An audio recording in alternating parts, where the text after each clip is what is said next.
Welcome to Anthropology 102. Okay, sorry guys. If you would have seen what I've been trying to figure out on the computer, you would have been laughing at me too. And don't pay much attention to my hospital wear. I had a little boo-boo in Costa Rica, in San Jose. Basically, as I've told you, or maybe I told another class before, there's a huge difference between what my nostrils want to do and what they actually can do, and they think they can breathe in humidity, but I guess they cannot. So I had a really bad sinus infection, and I had surgery in January to open my nose so I can breathe better.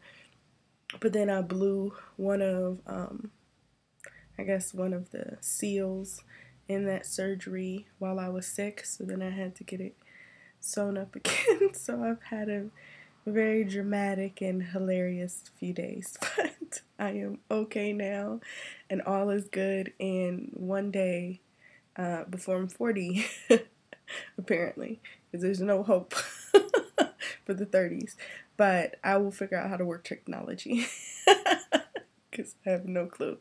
Okay, so class business, no more laughing at your teacher. Okay, we need to talk about your projects. Yes, you're all freaked out. Oh my god, what did I sign up for? This is crazy. What does she want? It's an online class. Yes, I want you to learn. Oh, how horrible of a teacher of me. Yes, I actually expect you to walk away with an online class with some tools. Yes. Ugh, pitiful me. Okay, so now let's get down to the business. Do you need to take out notepad, paper? What do you need to do? What are you doing? You just sitting at your computer watching me? You weren't taking notes? What are you doing, people? Come on now. Get yourself together. This is class. This is college. Focus, okay? Stop calling it just Southwest. It's a real class. Focus. Okay, so now that you've had adequate time to pull out a pen and paper, let's get down to some business. Okay, for your projects, by now you somehow have an idea of what you might want to study. This week may seem like there's a lot of pressure on you because you're moving from knowing what you want to study into actually getting solid pieces of the work done. So, by now, you should have completed your background information. You know enough about your topic to know maybe where you could go at this point. Some of you have gone the extra mile and figured out who you want to talk to. That's perfect. We're going to pick up right there. For those of you guys who are behind, get it together. I don't know what to tell you. I mean, come on now. It's not in class. I can't pamper you or baby you. You don't turn in your paper, then you don't pass the class. I don't know. I'll pray for you. Okay. So now that we have a topic, next thing we need to do, and we have a research question too, mind you, yes? Is that asking for too much? Research question? Yes, you should have a research question. You know which direction you want to go in. How about that? Got it. Okay. You know which direction you want to go in for your research. After that, we need to figure out approach. Now, on your sheet that you should have filled out, some of you were smart enough to fill it out and send it to me for feedback. Some of you did not. It's okay. You can still do it. But there's something called methods. And for those of you guys who have already looked at the guidelines for your paper, the methodology section is actually quite simple, as you've seen on the other papers. Methodology, all I ask for really is how have you constructed this research? Basic question. You'll find it in every single research division, discipline that there is, okay? So this will tell me what you did. And I'm going to tell you now 4 different things you can do when it comes to methodology that I personally use all the time, okay? Traditionally in anthropology, as you can see from now, we predominantly do something called participatory observation. Participatory observation is quite simple, or participatory research. Quite simple. You go live with the culture. Obviously, you can't live with the culture. You're in class right now. It's okay. It's fine. But in terms of this kind of situation, you would just go eat with the culture, hang out with the culture, experience the culture, learn the ins and outs, the things that they won't tell you when you ask questions in an interview. So you participate in the activities of the culture and you observe things and you collect information. Now, most people will tell you to write down the information right away. Now, I like to tell you to think about the culture that you're participating in. By the way, note, I ban all illegal cultures that you study, okay? So those of you guys who are talking about studying gangs, any kind of illegal activity, I'm going to study marijuana users, whatever the heck you think you want to study, you're not doing in this class, okay? If it's illegal, I want nothing to do with it, simply because I cannot protect your life. And I know you think it's my homie, right? That's my buddy. We go way back. He ain't thinking nothing about me. Nope. But you know what happens? 1 year later, 2 year later, this fool sitting around thinking about the secrets he told you for a class project. And it's bothering him that while he was talking, feeling so comfortable with you, he told you some things he didn't need to tell you. So now we have a situation on our hands, okay? So omit all things that can potentially be harmful, even if it's some tricky kind of illegality situation with immigration. If it's something that could potentially hurt or harm someone in the future, it's vetoed now, okay? Don't press those limits. Don't think you God and you the only one that's going to survive this, okay? There's a lot of people involved, so just cut it out, okay? Simple, done, to the point. Glad we fixed it. Okay, so you should be able to interact with your culture. Say you're studying Buddhism. You should be able to go to a temple and experience the practices that they have so that you can do participatory research and share your observations. I don't always walk around with a pen and a pad just because a lot of the communities I work with have been through a lot, either with anthropologists or with religious folks, because I deal with a lot of people who have had Christianity forced up on them. And so I don't tend to walk around with a pen and pad because I don't want to scare them. I don't want them thinking I'm a journalist that's going to uncover some secret. I just pay attention to the conversations they tell me, and then when I return home, I write down all the things that I can recall from the conversations. If I have a question, I write it down. I come back. Recall I told you I have one question to ask Walter Ferguson. That's because I've been sitting around in conversations, listening to people thinking, and I know exactly what information I need from him. So that's what I'm thinking you should be doing, okay? Now, if you really do not have a memory for these things, that's perfectly fine. Carry a note, pen, and pad. I always tell students to let the people know you're a student if they start looking at you differently or reacting. Just tell them, oh, I'm so interested in culture for my class. I'm supposed to study a culture. Turn it into a situation where you can gather information from it and the person does not feel sort of standoffish. I'm very sensitive to how my students treat other cultures. So definitely take a pause and think about what you're doing and don't be so secretive. Even if it's your nature to sort of be kept together and quiet and don't want to talk to people. This is a situation where you don't want to disrespect people, okay? Very important to me. Do not disrespect these people, okay? If they call you on what you're doing, just tell them what you're doing. If they don't like it, you can tell them, okay, I will leave. It's that simple. This is not life or death, people. This is easy, okay? Go to a culture. You can even introduce your stuff. Hey, I'm interested in this culture for a class project. I want to write about it. Can I interact with you? They may end up giving you more information on the culture. Then you come to an event. You experience the culture, you have some more to write about. You can tell me about the colors of the religious festival you went to, or the food event that you went to, or the family gathering that you were at. You can really give me details. That's participatory observation. It is not mandatory for this assignment, okay? But if you can make it possible, that's great, all right?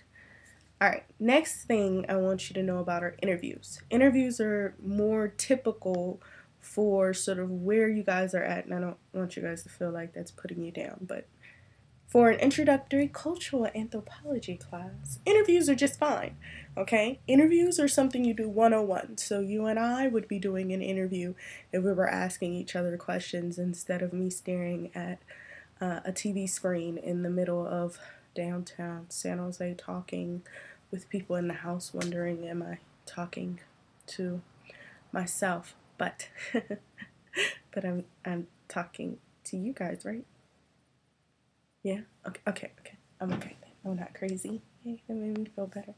Okay, so in interview 101, you would sit down with a person or stand up or walk with a person, ask them questions, they respond to you. Now, interviews also can occur online. So now that we're all fancy in 2013, you can do Skype interviews. You can, people like to do email ones. I really do not like the email ones because they come up with these ready-made generic answers and they read what they write you over and over and over until it comes to you so dry and bitter you don't even want to take a taste on it. And I just say, I like the juice, okay? I want the nitty gritty stuff of the culture. I don't want the pretty stuff you put in the book. I want all the juicy stuff they never told anyone, girl. Woo! That's the stuff about the culture that actually makes you interested. When you go to those events and you're doing participatory observation, they're like, oh, everyone acts like this. And then you go to the event and the people act differently. You're like, was the person crazy or were they trying to make the culture seem different because I'm an outsider? Well, both are relevant. You write about both of it. That's anthropology. That's what makes it different than history. By now, you're probably overly used to me using the term his and herstory in all the different modules. But history is the survivor story. That's after you've killed everyone. There's one historian to tell the story. That's the historian, the person who killed everyone. They're the only one alive to tell what happened. And what did I tell? Oh, the person came and attacked me and I had to kill them and that's what happened. Of course, right? There's the surviving member. What I want is the herstory. And the herstory is not the woman's perspective. It's the stories that don't get told. You know, the grandchild of the person who died, who, you know, witnessed their grandfather going off to war before they were killed. I want that story. That's the juice. That's the real information about what happened, okay? I want the random person who walked along the war trail and could see that, you know, the people didn't even defend themselves, you know, that they peaceably went about what happened. That's the juice. I want to know what that person said. So make sure when you're collecting this information, you're asking about the juice. Don't just ask about the generic stuff. If it seems like they give you a generic answer, tell them, you know, this is only for a class assignment. I will not tell who you are. You'll see on the sheet that I uploaded for your ethnographic guidelines that there is a box for pseudonym. You can create a pseudonym for them. You can make them anonymous in your paper. No one has to know who they are but you. And trust me, I get pretty particular about this one when you write your papers. I never want to know who these people are. I don't even want you to use their name. Matter of fact, I don't even want it that clear. In my anthropology classes, I get really particular. People are like, oh, I interviewed my cousin. Hold up. Do you have a lot of cousins? No? Okay, well then I don't need to know it's your cousin. Okay, because that means one day, all the information you told me, I may meet your cousin. And now I know their business. I don't need to know their business. Okay, shh, talk too much. So get these people pseudonyms right away. Make these people anonymous. Only you know who they are. Okay? Let them know that so that they feel safe in the information that they're giving you. Let them choose a pseudonym. I've done that for an ethnography I did in now am I forgetting that city? Oakland. Sorry. No offense to any Oaklanders. Oakland, I did an ethnography for a hip hop organization. They weren't a hip hop organization. They were a youth organization that taught various different art forms, and I wanted to like write them a grant so they can get more money. And they told me that's not really what they needed. They really needed a textbook to give their youth. And then other teachers on the side of that, not about the project, were talking to me a lot about how they couldn't find a way to share their stories with their students because it may seem inappropriate because the students are underage, but they really wanted to communicate that they have been through the same exact thing they're talking about. And so put it together, interviewed basically way too many hip hop instructors, hip hop junior instructors, hip hop artists all over Oakland, and then I compiled it into a novel, a fictional novel of, I believe, 9 or 6. God, am I getting that old? I'm forgetting stuff. This is just ridiculous. Come on now.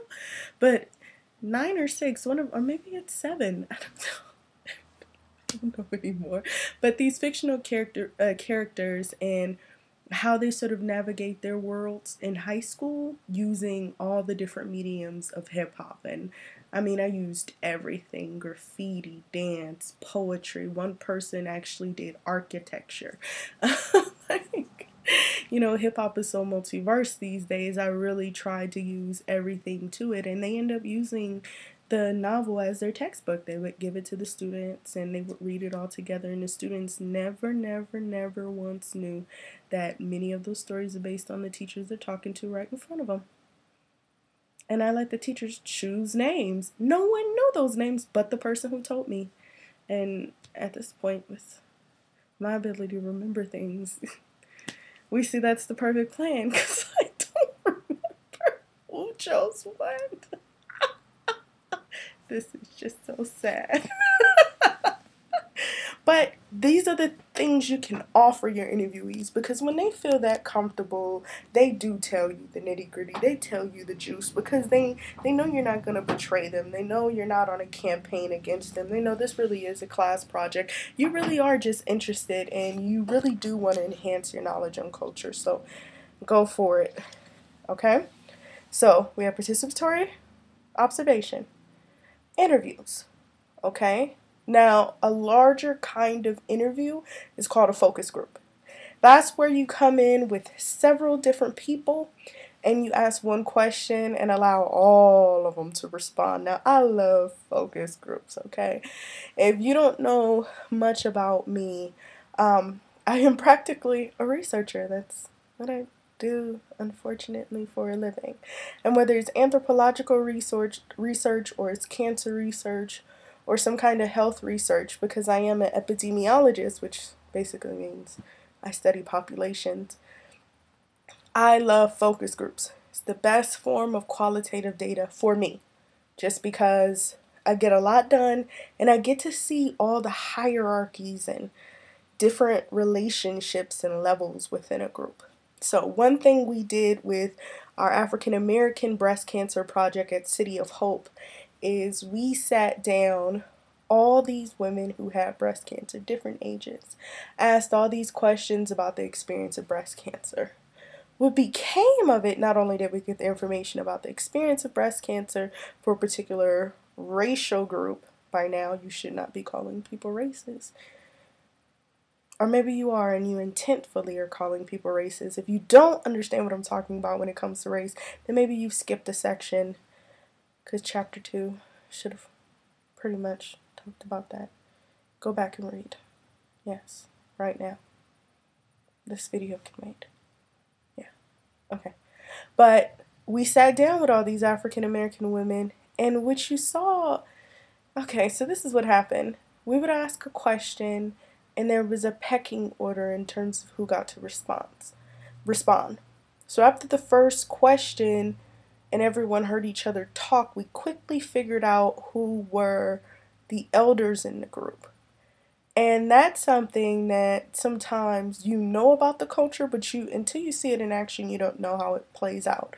So we know in African American culture, those of you guys who are African American, that there is still a pecking order when it comes to rights. The elders have the rights, and then it trickles down into the children. It does go by age hierarchy. So not only were they using age hierarchy, but they were fitting in survivorship hierarchy. So women who had the longest time surviving were at the top. Then the elders. Then they did a pecking order in terms of age. So when we wanted to design programs for them, and the latest program we're doing right now is navigation, we're pairing people who have survived cancer with people who are just coming out of treatment, and having the survivors navigate the people through the process of survivorship. and helping them sort of figure things out and answer questions and stuff. We know that program would be successful only because of that focus group. Watching the younger people, pause and listen intentfully at the elders. Those kind of dynamics you'll learn in a focus group. You'll sit out, you'll figure out who goes quiet, who agrees, who has something else to say and doesn't speak. All those dynamics you'll figure out in a focus group. Now, I do have one warning about a focus group. I would avoid it when it comes to families. Families trump each other, man. Come on now, you know they're sitting at the table. You don't want the kid to disagree with their parents. Get in trouble. So just think about what kind of group you have, okay? You don't want those kind of problems to occur. We're not here to hurt. We're not here to help either. This is not the project you're actually on. You're on the kind of project where you're just studying, collecting information, okay? So you should not be dramatically impacting the lives of these individuals, okay? You're not trying to prove anything, all right? Which actually, we'll talk about that in a minute. Okay. Fourth strategy, participatory observation, interviewing, focus groups. Fourth, surveys. Not commonly found in anthropology, but I like to use them with anthropology just because surveys are kind of seen of as quantitative data. You can count the percentage of people who said yes to this and stuff like that. I like it because then it gives you factual data, especially when you have large populations. If you're not studying a culture that's huge, no need for it. So you don't need to survey the entire family. Like, that's just crazy. But surveys that are effective, things like you're studying homeless people, it's nice to come up with 3 questions on a survey. And multiple choice. These are not essay questions. If it's an essay, it's an interview.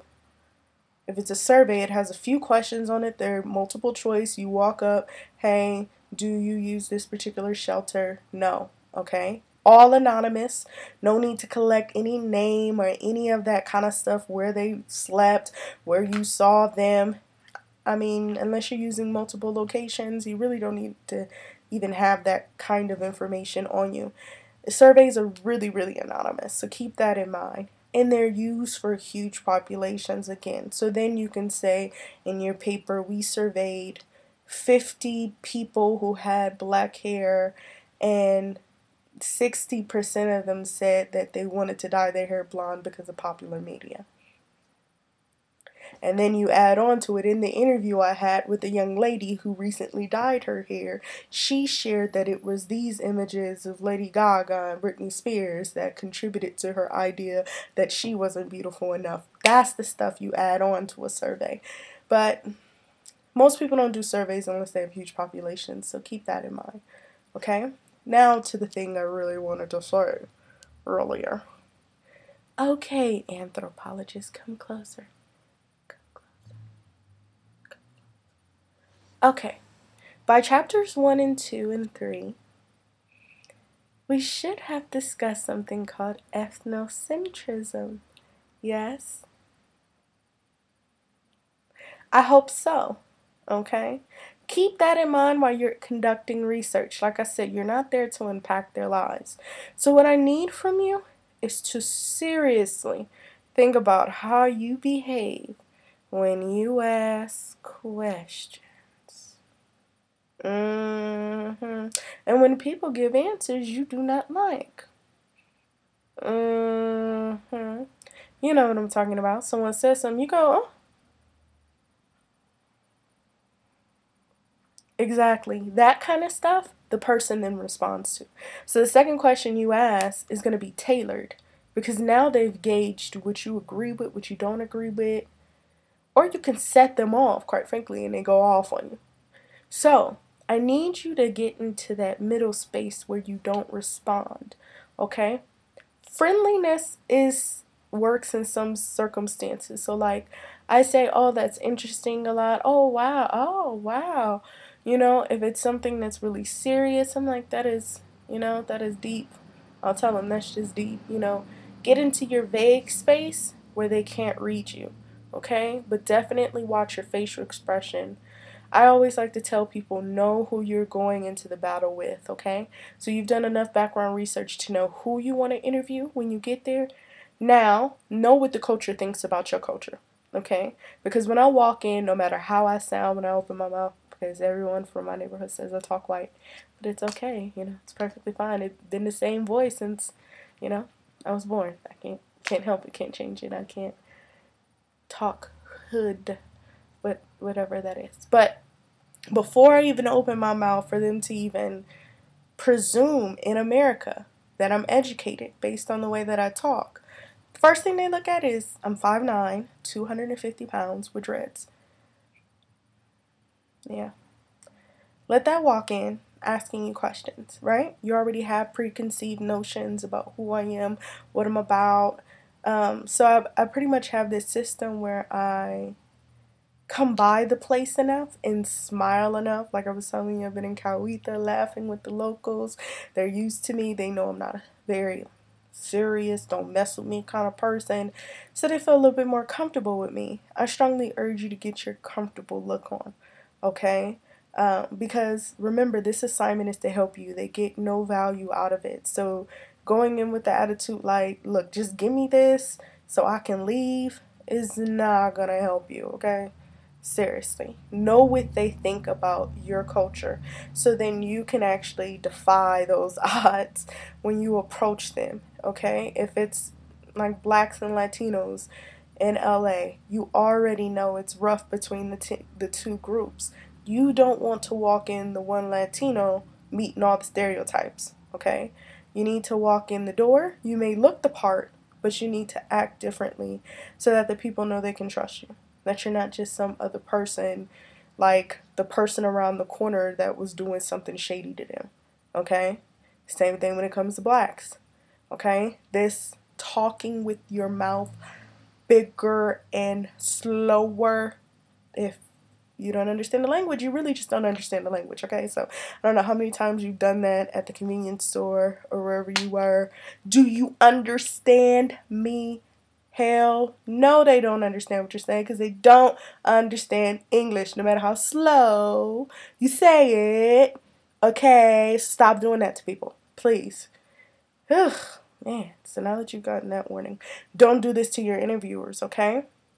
Don't get attitudes. Watch the hands and stuff. People react differently to hands. I talk to my hands all the time. When I see them following my hands, I put my hands down. Calm down. Calm down. As the locals here say, tranquila, tranquila, pura vida. Okay? Calm down, okay? Nothing's going down. Let me put my hands and I talk with my hands. Sometimes if it's something that's really a part of me and I feel like I'm giving it up to do research, I tell them about it. So I'll be like, oh, I don't have a good memory, so I'm going to take notes while we talk. Is that okay? Oh, I talk with my hands, so just to let you know up front, I talk a lot with my hands. I'm a really smiley person, so if it seems I smile at everything, just don't worry about it. I'm just really smiley, you know? Once you tell those people the things up front, they respond to it differently. It's not so offensive when they see it. You know what I'm saying? You go in to try different food in a restaurant and you're putting stuff in a napkin versus if you tell the people up front, oh, I have like most sensitive palate and sometimes things hit me and, it just it doesn't feel right. So sometimes I may put it in a napkin. So just tell the chef in advance, I'm not trying to offend his culture. Stuff like that goes a long way, okay? So definitely do what you gotta do to not judge cultures, to not react to the things that are told to you because all of that is practicing ethnocentrism. It's coming up in your mind with the way things should be, and when it's not that way, mm, and all those other kind of things. And those kind of things make people close up. Those kind of things that make people not want to share. And people not sharing creates problems in our society because we need to know about each other, right? To coexist? Yes? Okay, now that we agree on that. All right, let's go over your ethnographic paper guidelines. All right, so after you've done your method session, you should be able to come up with your list of interviewees, which I think I assigned you that last time. So you have your list of interviewees. Now determine who you want to do which methods with. After that's set, contact the people. Set up the times and dates you want to actually do these. You're welcome to bring one of your friends along with you because sometimes it's kind of comforting because it's a whole discussion, right? Between you, your friend, and the person. They're sharing information. Sometimes people just really want someone to listen to them because no one cared about their culture. So go for it. Be the listener. Huh? What'd you say? What? Oh, interesting, interesting. Why not? Everyone deserves it.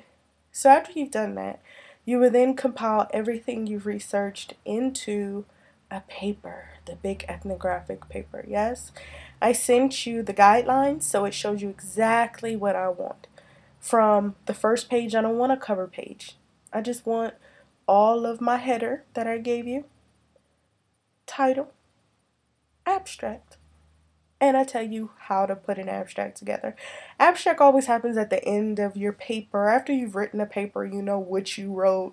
Now you go back and write the abstract, which is a condensed version of the paper. You just describe what you put in the paper. So I know. It's the abstract. Okay. Then you flip over and you get into situate the self. This is the section where you get to get out all your biases, okay? So all those funky little problems you really have in the back of your head going on about the culture, get it out and situate the self, okay? Very important for an anthropologist to have situate the self because once they get out of their own head, out of their own issues, they can see the culture differently. So go for it. You will tell me why you're interested in the culture, conflicts you had studying the culture, all those things go and situate the self. Okay, now on the paper, I believe it says 2 to 3 pages. That's only because if you have multiple people, situate the self may be longer. But if you have one person, situate the self should be page 2. Okay, after that is your methodology section, right? Don't let me mix up y'all sections, okay? Stay on the paper guidelines because, Miss AJ changed things from time to time. So, stay, yeah, follow the guidelines. I'll just talk about the different sections, okay? So in the guideline section, in the methodology section, you tell me which methodology, which strategies you used, how it worked out. Maybe you have a hypothesis, it proved yourself wrong. Go for it. Tell me all about it. Then you'll actually go to the interview questions. I feel like I'm leaving a section out here, but situate the self methodology. God, there's something in between there missing, I swear. Um, After your interview questions will just be all the questions you cultivated. So I believe this week you actually draft interview questions for all the different groups of people you have. Write me all those questions, and in this section of the paper you'll just list the questions. No answers, no direct answers, okay? The content will happen later in the paper. Just all the questions you ask, so I know which groups you ask questions to and what kind of questions you ask. Just the questions, solo questions, okay? Then we will get on to the content. Alright, then we have the his and herstory section and language where you'll tell me the his and herstory of the culture. You can see from the examples I posted, see like the hair shop, sometimes people tell me the whole history of something. So you may want to tell me the whole history of hair salons, or you may want to tell me the whole history of this hair salon, since your research is specific to only this hair salon. So it's whatever your culture is, you can tell me the whole history of it, okay? Some people have done like the Garifuna people from the Belize, Honduras area, in which they tell me the whole history of the culture. And then they add in a history of their family. Perfect for me, all right? Make sure you always, always, always talk about communication, okay? In there, because it's like 3 points or something like that. So make sure you tell me how the people communicate, whether they use a particular language. Maybe they use body language because you're studying an art form or dance or something like that. So then make sure you just tell me what form of communication they use, maybe keywords they use. When you go over the language section, you'll understand more about language and you'll be able to incorporate that. Then you move on to, and again, if you only have 1 page on this, that's perfectly fine. And do not need 2 pages on everything, okay? Some sections are going to have more pages because you have more content in that area. But it's fine if it's like a paragraph, 2 paragraphs, trust me. You know how many people are in this class? You think I want to read all that? Look, this is what I can tell you. Write everything you can to express it accurately. If you cannot express it accurately in 2 paragraphs, don't even try, because I will count it against you. Okay? But if you're one of those efficient people who can really express the juice of the culture in a few paragraphs, hey, I'll take a few paragraphs, okay? The page numbers, just number it based on what number it is in your paper. I don't know how many students will give me like page 6 or 7 because it said that on the guidelines. Dude, like, do you not have common sense? Like, page 1 is the abstract. If you don't have 2 pages to situate the self, that's page 2. Methodology, page 3. Interview questions, page 4. Don't understand. Okay, so just use common sense when it comes to the paging.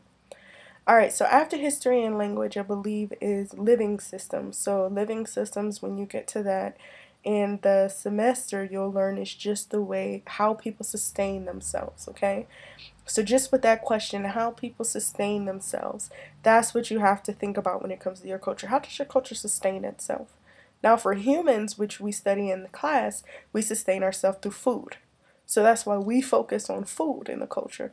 But for other cultures, it may be ideas like religion. It sustains itself on people believing those ideas, on the development of those ideas, people crafting specialties in those ideas. Those are things it feeds itself on. Prayer, all those kind of ritual, repetitive kinds of things are things it needs to survive. That's what you would write me in the living section. Then we come to political system. When we study political system, we'll see how people organize themselves, right? So do they organize themselves? What's sort of the hierarchy, okay? So people have done like parenting or single mothers in the class. And they crack me up because then they're like, oh, there's only a hierarchy in the house, right? There's the kid, the mother, and the mother's parents because they may have had the baby young and they need their parents to help them. And no one else. Okay. And then I asked later, were your single mothers on welfare? Yeah. So then there were some people in that hierarchy, right? The government was involved. You have different programs that you have to be a part of. You don't have to leave things out. Tell me everything in this hierarchy would exist. Now, you will take a lot of the God, these people are loud. You'll take a lot of information from the hierarchy and talk more detailed about it in the family section. But for the political section, tell me how their community is organized. What's the structure? Who's on top? Who's on bottom?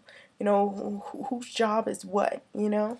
We'll go into more specific jobs when we get to family. Okay, so political system, and then what's after political system? Je ne sais. Political system, what's next in your, you can't tell me, you're an inanimate object at this point. Political system, and then what else do we study at? No, not stratification. Maybe it is family next. I think it may be family next. Okay. Family, marriage, family, and kinship, you will talk about the specific roles of the people as sort of they develop. So marriage, family, and kinship are the key individuals involved in this particular culture. Okay, so for the salon, while you may have the state board and all these people involved politically in your political system who oversee the salon, in your family system, you have the stylists. And the males may be the barbers, the females will be the particular stylists. If you want your head shaved, then the person who presses your hair may give you over to the barber. Those are the kind of roles that you specifically discuss. I may be the daughter of the household, so my job is to wash dishes, so on and so forth. You tell me the different roles of the culture. For Coweta, you can imagine everyone has a different position, right? It's a small town. So for this tight-knit community, everyone has a different role because they can't provide all the same things, right? It's just ridiculous. So those are the tight-knit things you'll end up studying in family. What's everyone's job? How is family thought of? What is marriage particularly? And if you're not in a culture where marriage exists, start thinking conceptually of what marriage is. And we'll cover that in the class too. Marriage is literally a legal contract, religiously and statewide. Or government-wide, or whatever your political system is, it is literally a contract between two individuals on what they're going to offer each other. That's all marriage is. And so in God, me in Spanglish, I keep on saying entonces. Like, man, Costa Rica is ruining my English. I don't speak English to no one. Okay, but an example. A wife, which we may think of as traditional gender roles, may provide, cooking, cleaning, taking care of the house, birthing children, rearing children, raising them, while the husband takes on other resources like making money, providing sort of physical work around the house, and that is a pair. That's even, because you provide something, they provide something. We come into an agreement. When someone does not provide that, the other person feels like, well, we agreed. Because when we got married, we said marriage is you will provide this, you will provide that. You broke that contract, entonces, divorce. Because it's a contract. So tell me about what relationships have those kind of contracts in your culture, where if one falls apart, the rest does. So think about it in different kind of ways, okay?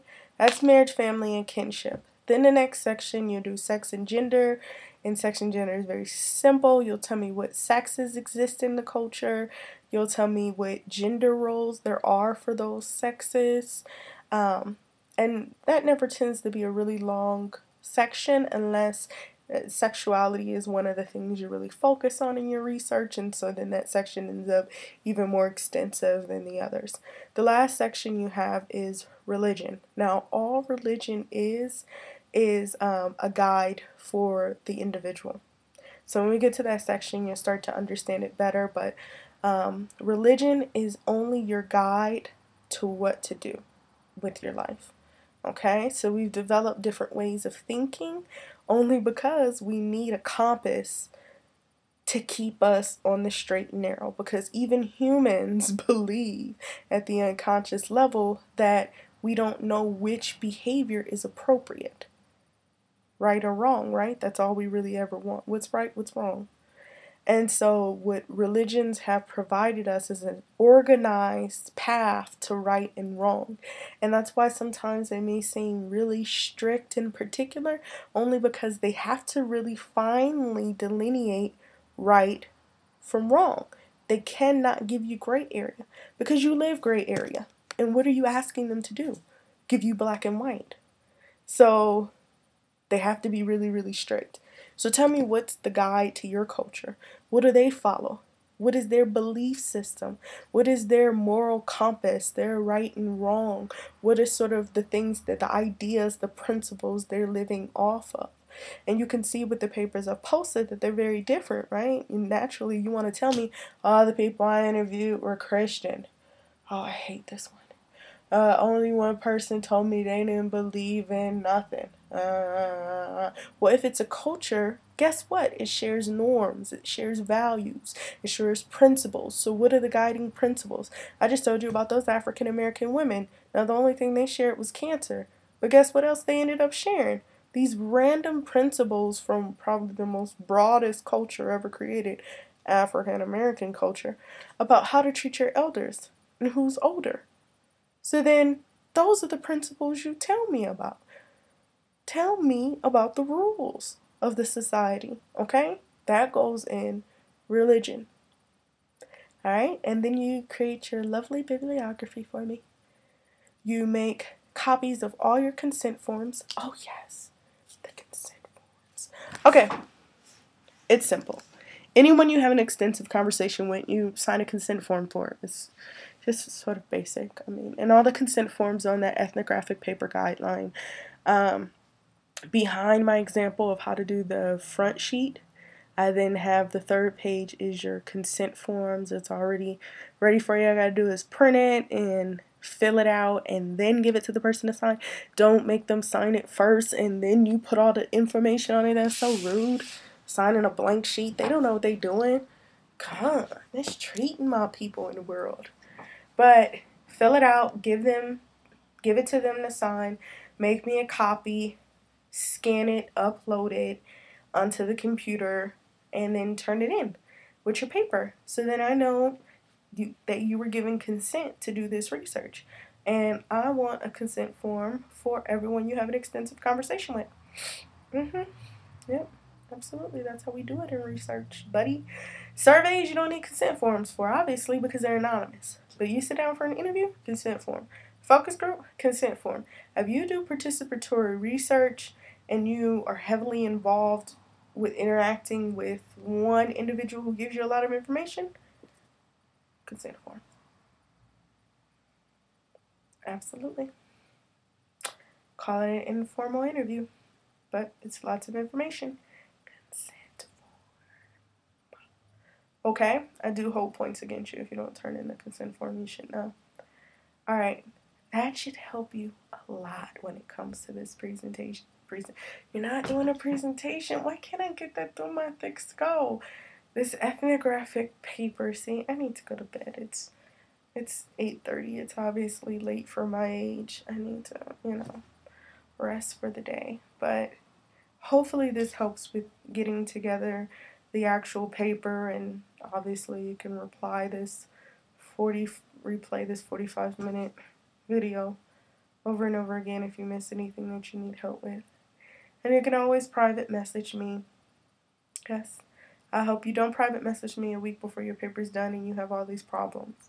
Okay, start working on it bit by bit, week by week, so it's easy. And I strongly encourage you to come up with a list of many people you want to interview. Minimum, I would say 2 or 3, because a culture is made up of people, not one person. God, I want to say record the day. I need my English back. Okay? But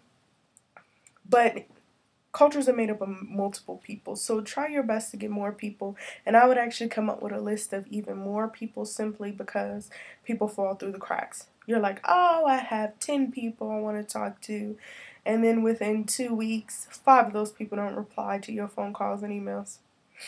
Thank God you had 5 other people. Okay, so prepare for it, because life happens. These people aren't always happy for you to collect information on them.